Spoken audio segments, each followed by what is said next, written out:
Andriamanitra za te iova mifona Andriamanitra fa mangataka aminao anova olo-kafa foana za ovaina. Ovao a tena tiako mba irehareny amiko ianao. Firy aminareo no te mba ho reharehan'Andriamanitra?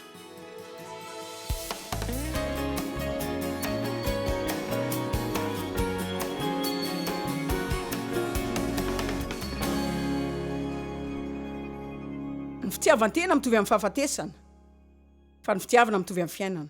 Zao, raha misy zavatra ilaitsika ivavahana, mila milaza isika hoe Andriamanitra miangavy ao ampio andresin'ny tenako. Za ange tsy tena manandanja arak'izay mety ho fiheverako akory. Manandanja amin'Andriamanitra sika, fa ilaza aminareo zao a. Tsy ianao rery akory no le tao tany ty azo izay ilainao foana, na ianao rery no le tao tany tsy maintsy mahazo izay ilainao. Maninona tsy maintsy mandeha mihinana any amin'izay tiako raha pitso ary devy mila mihinana no any amin'izay tia nihinanana. Za ve zany tena manandanja kokoa noho izy. Mety afaka milaza hoe za kosa vao avy niasa mafy fa mety mitombina koa no hoe mipetraka eo ambany eo mihaino ahy dia mbola asa mafy lavitra noho izay ataoko izao. Hitako mihitsy fa devy dia mipetraka inarivo. Eo taminy hoe milaza zavatra mikasika izay hotoriako androany arivo. Dia indray tamin'ireo olona niaraka taminay teny hoe efa nandre izany efa 5,000 isa zao. Hitanareo zao tena mitandrina izy. Mefona izy rehefa mampimea, makasitraka koa izy. Ka tena miasa izy zany fa amin'ny fomba hafa. Fa izy zao dia eo anilako eo. Jereo fa isika rehetra dia voafatotry ny tenantsika. Dia ny zavatra rehetra lasa hoe ahoana zany ny amiko. Fa tsy sika rery ny olona eto tany fa raha mbola tsy mahita afa-tsy sika. Eo mantra foana ihany. Ndao amin'ny Timoty 1:5-5. 5:5. Fa izay vehivavy manara-po amin'ny fahafinaretana, manolotra ny tena no amin'ny rendrarendra sy fampiadana tena dia maty na dia mbola velona aza. Re olona tena teny lehibe zany. Ka reny taona maro izay namenoko ny tenako reny zany. Tsy indraraiko ny hafa fa tsy ny tenako ihany. Ny olona rehetra zany tokony mivelona hiazona amin'ny faly efa kristianina. Zany ianao an Jesosy fa tsy nalala ninina mikasika izay zavatra lazaiko anareo androany a.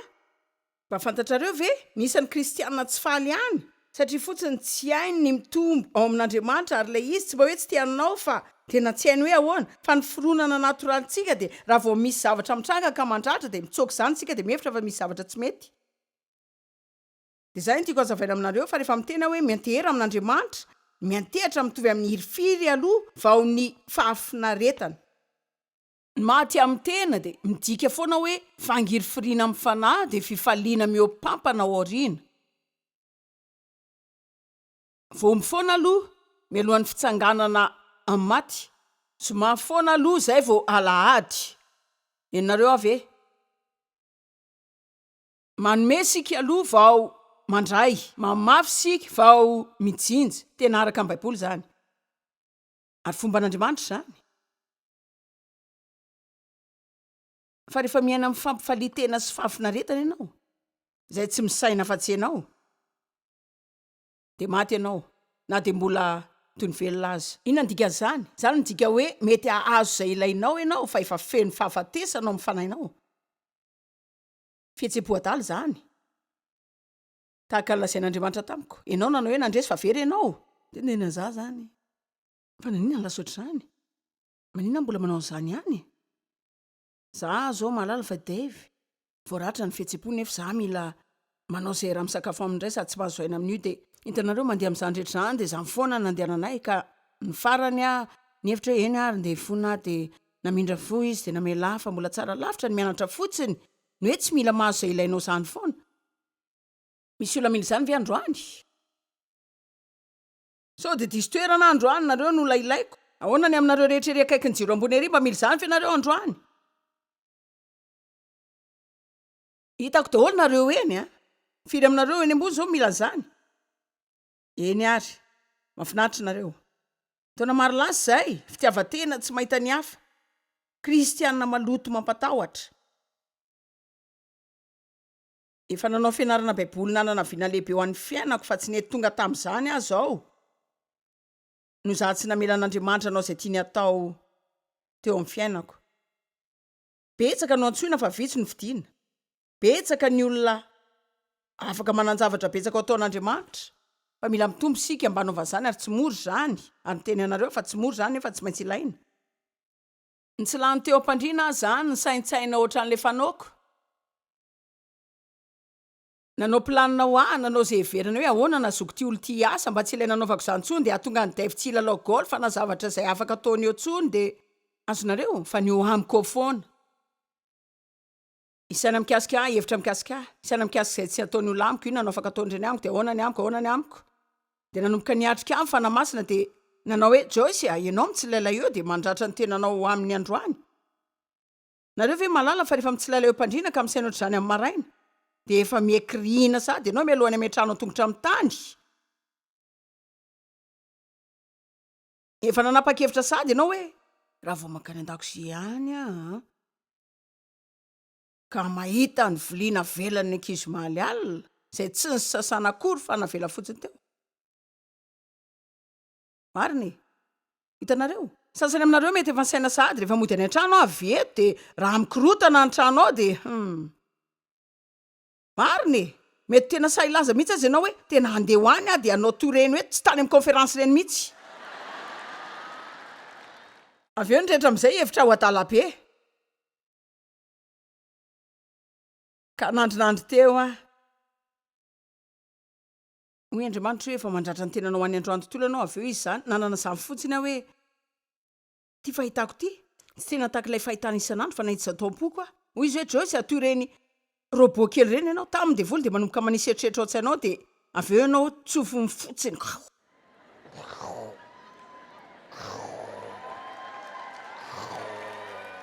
de izy hoe de zao le divinareo amiko isan'andro foana ahoana zany amiko ahoana zany amiko ahoana zany amiko ahoana zany amiko ahoana zany amiko ahoana zany amiko ahoana zany amiko eny ary nazo nilainao ianao ta Georgia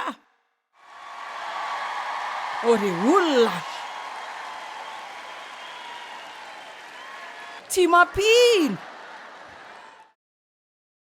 tena tsy mampino zay nataon'Andriamanitra tamin'io robot io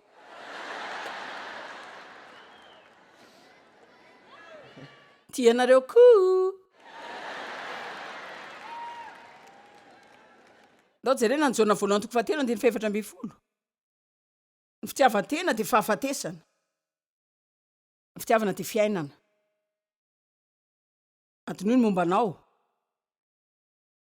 mandreo mpandrina ny maraina de misaina mikaiky zay afa ataonao ny hafa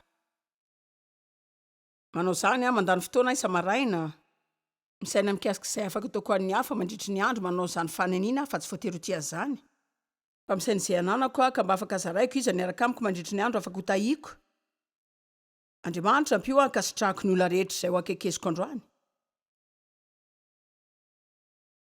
mila manamboatra saina ianao ny atonga anao fitahiana ho an'ny olona Galatsiana 5:10 aoka sika anao soa amin'ny olona rehetra indrindra fa amin'ny mpianakavin'ny finoana Tesaloniana 1:5 mezah mandrakariva tady zay tsara tadiavo azandrasany ilatsaka aminao zany fa tadavo zany arao zany enjeo zany de voly de matahotra olona mandeha amin'ny fitiavana tsy matazony olona mandeha amin'ny fitiavana izy sika mila manana fitiavana mena mirehatra mamay mavitrika amin'ny fandehanana mpitiavana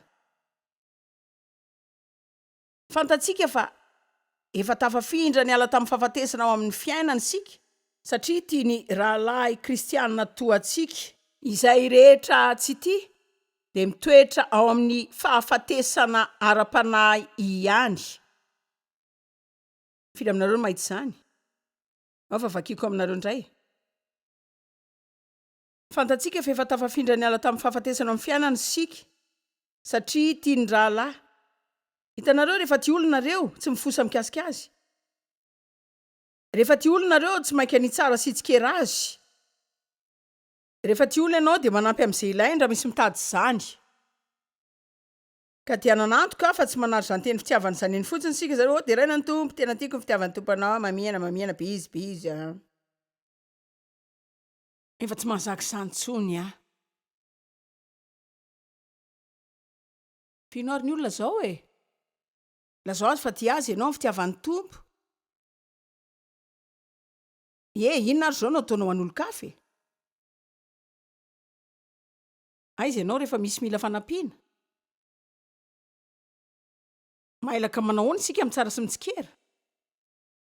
Mba mainka mela heloka ve? Ny fitiavana mamela.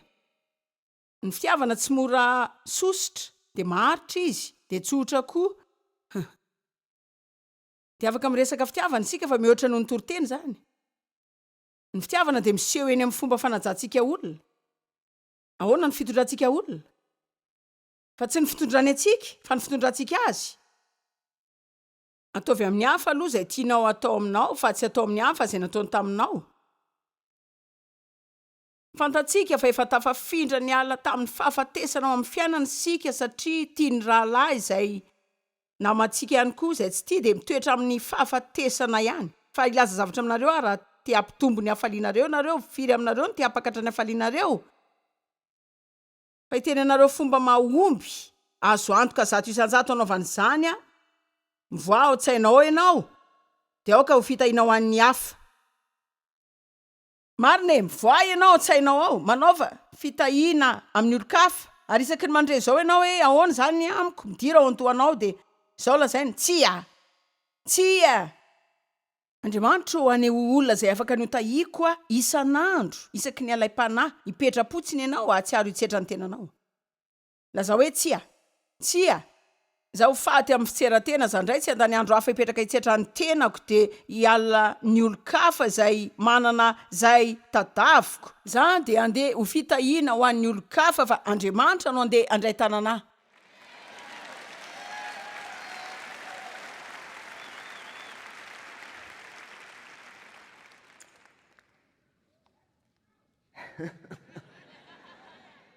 Misaotra tompoko. Marka 9:1-7:30. 9:1-7. Ary izy de Jesosy zany de nampianatra azy izy fa ny zanak'olona tsy maintsy hijaly mafy ka ho lavin'ny olona sy ny lohan'ny mpisorona sy ny mpanora-dalàna. Jesosy zany mipetraka niaraka tamin'ny mpianany de hoy izy hoe zao, tsy maintsy hijaly a, entinao tsapaina, entinao zahana, entinao lavina, de ho faty a. Ary afaka 3 andro hitsangana indray aho zao, mandra-pahatonga ny teo amin'ilay resaka hoe mitsangana indray angamba de efa sahirana ry zareo ny amin'ilay resaka fijaliana de tsy niaino. Ary nylaza zany malalaka tsara izy, tsotry feno tsara mazava, nanao zany mora takarina. De jereo ny zava-tranga Petera, nanio azy tanila kely, de ny teny mafy azy, niatrika azy, todiky Jesosy de niatrika azy, de nanomboka nandrara azy. Andriamanitra mbola nampiasan'ny Petera tamin'ny fomba magaga. Misy ny fanantenanao aho. Firy aminareo no afaka milaza hoe misy fanantenanao aho koa?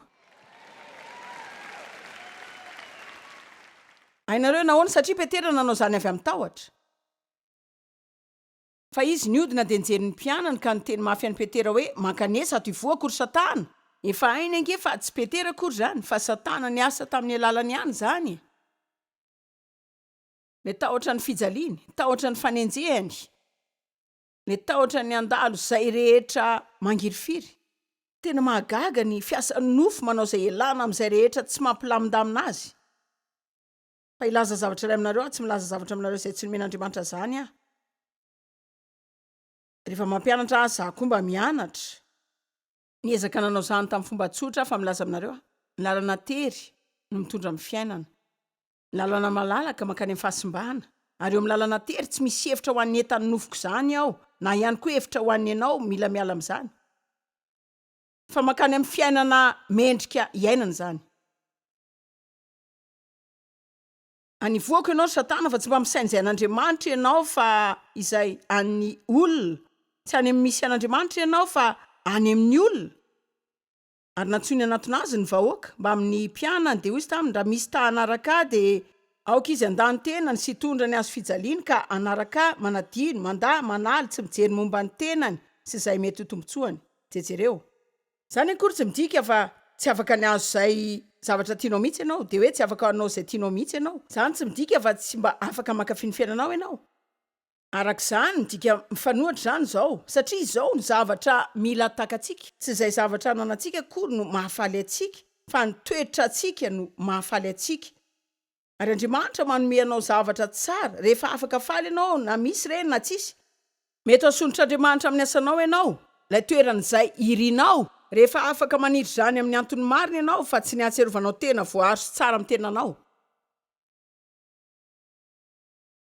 Izao eto amin'izao tontolo izao sika fa tsy tokony ho izao tontolo izao.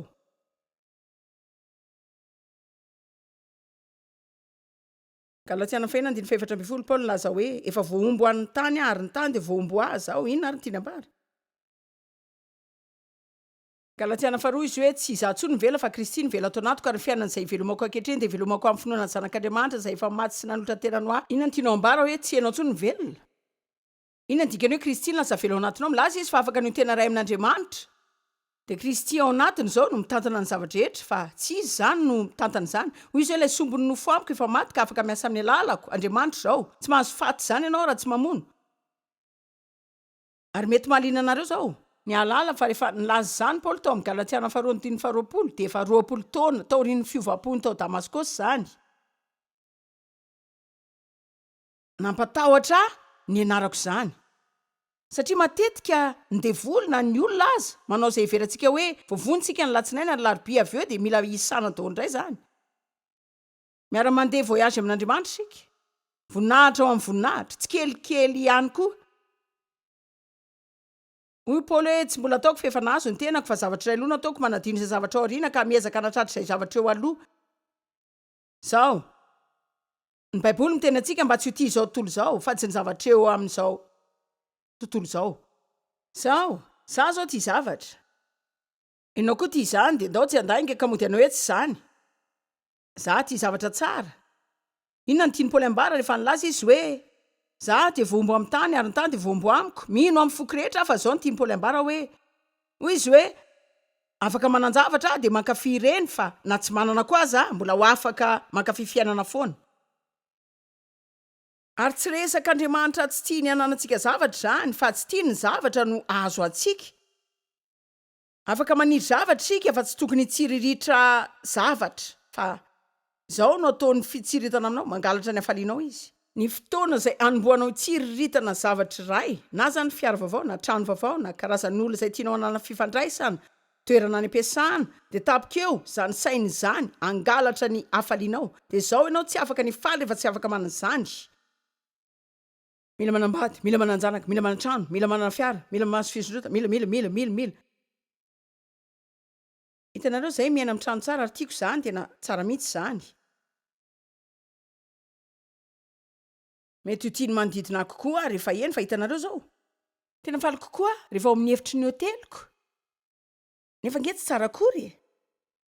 Misy tapy manga sy fotsy izay ary seza mena dia ohatrany hoe ny hazavana ao amin'ny efitra fidiovana manova hotony mavo izany. Rehefa ao ny jiro ambony benoara matimaty, seza eo amin'ilay fandroana amin'ny trerona.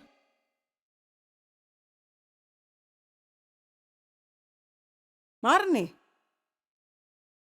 Tsy ny manodidina anao ny falianao, tena faly rehefa mody fa hitanareo izao mahitsy amin'ny tena aminareo fa raha tsy maintsy hanadino trano io dia afaka velako izany dia ena amin'ny apartement fa mbola faly ihany. Ianao izany tena mila faly amin'Andriamanitra fa tsy amin'ny zavatra akory. Mila miazona sy mitahiry fifandraisana tsara amin'ny zavatra isika. Tia an'Andriamanitra, mankafy zavatra fa aza vela isy andeha eo alohan'Andriamanitra izany. Aza misy avela eo alohan'Andriamanitra reny ary ny fotoana heveranao fa tsy ho faly ianao raha tsy hoe mahazo zavatra dia ny devoly maka ny fitondrana. Entomora ny zavatra rehetra. Ao kompitantana fa tsy ho tompony. Zay rehetra nananao fanomezana avy amin'Andriamanitra izany rehefa ilainy esorina indray dia mila mamely izany haingana ianao. Marina. Izay no isan'ny antony mampanandanja ny fanomezana. Rehefa miteny ianao izary izay zavatra nananao Andriamanitra rehefa tsy afaka manome ianao. Dia azony ianao izany. Izay matetika no mahatonga an'Andriamanitra angataka antsika hanome zavatra na hamela zavatra ray mety tsisy dikany amintsika izany.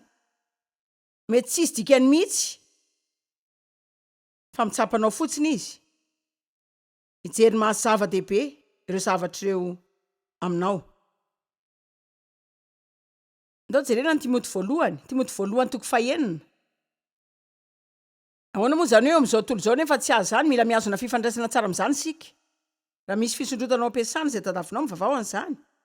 Ao ko piasa tsara omeo antony zay mba tokony hanondrotana anao izy.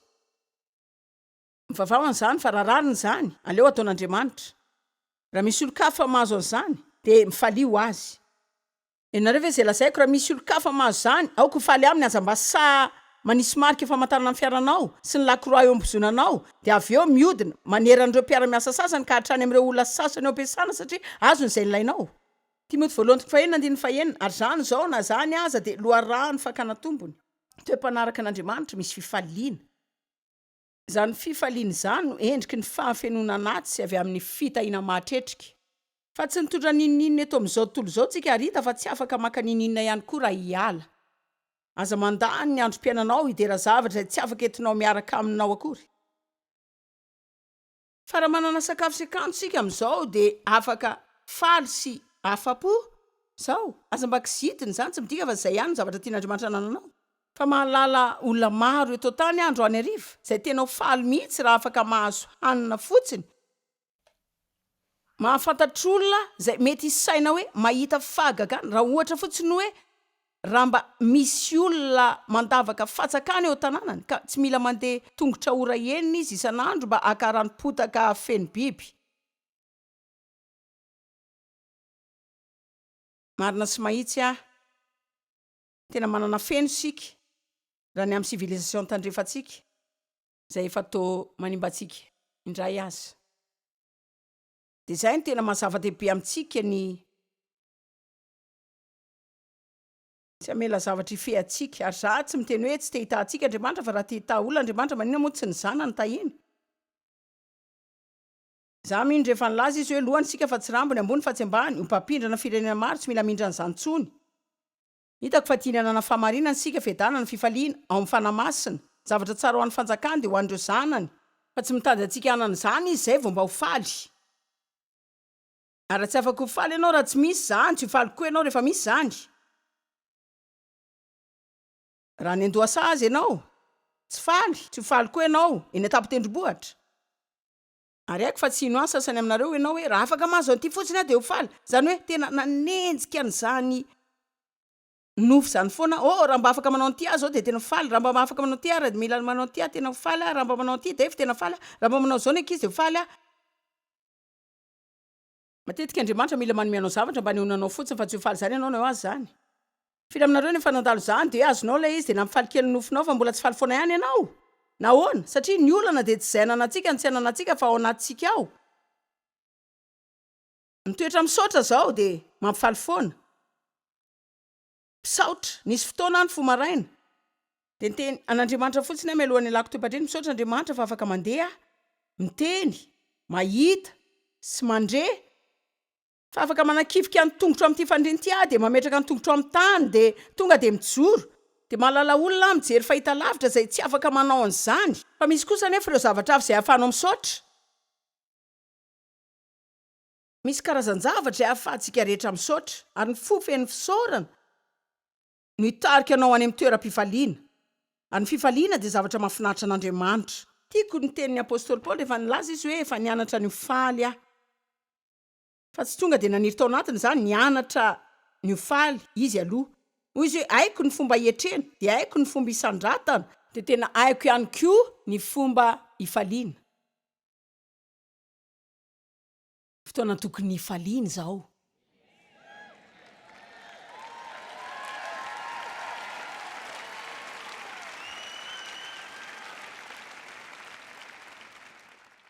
Ary amin'ny fananana izany zavatra reny zany androany, tena tiako raha mba afaka midineny dia hanotsana kely anareo.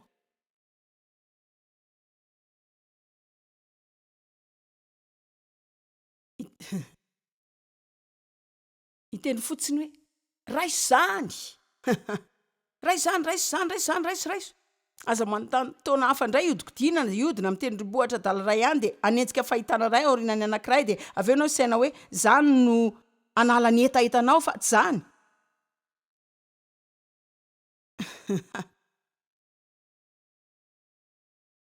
fakatsao aloha ny fanjakan'Andriamanitra sy ny famarinany